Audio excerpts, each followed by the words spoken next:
Diet, phase 2, day 66, mood positive, 90 kilos, 49. Resting heart rate 5.8 to 6.6, urine pH 4.85 to 9.82 ms, urine EC 125 over 70. Still hard to breach that at the moment on average, but not too worried about that because that's really, 120 over 80. The magic number was what I used to be consistently, but from what I've read recently, that's still high according to most people these days, or the cutoff before you start getting into pre-hypertension. So I think my heart rate has always been a little bit higher. It wasn't just the booze. Filtered water, green tea and coffee, multivitamins, same set as usual, Pea Protein Isolate, fish oil and flaxseed oil, broccoli and beans and corn. 4 eggs. I had protein pancakes, which is pretty cool. Haven't done that for a while. I made myself sick because I wanted to finish the whole batch, but did that. Not literally sick, just felt a little bit bloated afterwards. That was cool. Haven't done that for a long time. If anybody's interested, 2 eggs or 3 eggs if you like it a little bit more eggy. Wholemeal flour, 60 grams, a cup of wholemeal flour, 60 grams of protein. Pea protein works really well for it. I chucked a banana into the mix, makes it congeal a little bit better, tastes a little bit better as well. I use peanut butter on top of them because I'd never liked peanut butter. It's just easy calories that I've been getting into recently because I'm not a huge fan of food.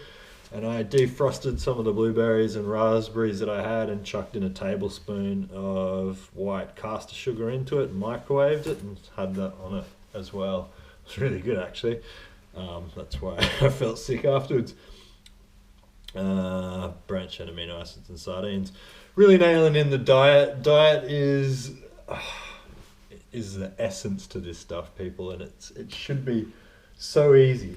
I don't know why people love food so much. It just blows my mind. I don't know if you've had to have had a different upbringing or culture upbringing. I mean, it's a novelty for me. I'll go out somewhere fancy and eat it, and it's nice. Like, I'm not saying it's garbage, but it's certainly not enough for me to dress up and go out and pay a fortune for something that I can go up the supermarket and spend $10 with and be done with it in 20 minutes, 10 minutes. Still haven't done that meat preparation video. Have to see how I make kangaroo. You'll like it. But yeah, simplify your diet. It's the key to success.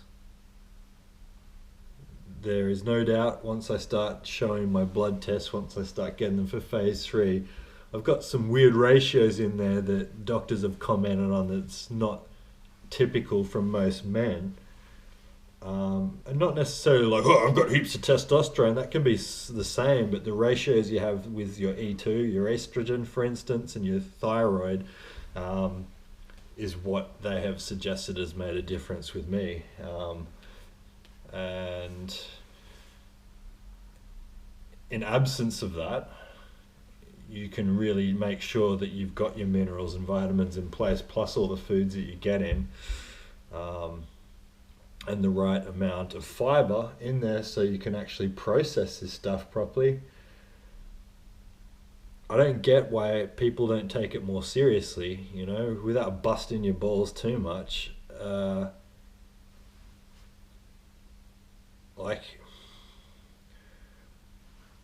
It's sort of like me drinking beer. When I used to come back and drink like 3 long necks a night, and you just think back to it, and you're like, why did you do that? That's just stupid, Why is that necessarily different than somebody just eating garbage all the time, food-wise? It's the same net effect.